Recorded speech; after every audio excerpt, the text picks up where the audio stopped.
مفتاح اسماعیل سے ایک اور عہدہ چھن گیا۔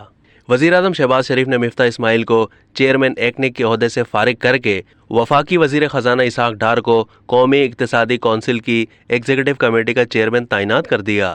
مفتاح اسماعیل بطور وفاقی وزیر خزانہ ایکنک کے چیئرمین بھی تھے۔ وزیراعظم شہباز شریف نے قومی اقتصادی کونسل کی ایگزیکٹو کمیٹی کی تشکیل 9 کر دی۔ وزیر خزانہ اسحاق ڈار کو ایکنک کا چیئرمین مقرر کیا گیا۔ مفتاح اسماعیل بطور شخصی حیثیت ایکنک کے چیئرمین بھی تھے۔ وفاقی وزیر منصوبہ بندی احسن اقبال، وزیر تجارت نوید قمر اور وفاقی وزیر مواصلات اسد محمود ایکنک ارکان میں شامل ہیں۔ اسی طرح پنجاب سے محسن لغاری، سندھ سے نثار کھوڑو، صوبائی وزیر خزانہ خیبر پختونخوا تیمور سلیم جھگڑا اور بلوچستان سے senior member planning and development Noor Muhammad بطور رکن ایکنک میں شامل ہیں۔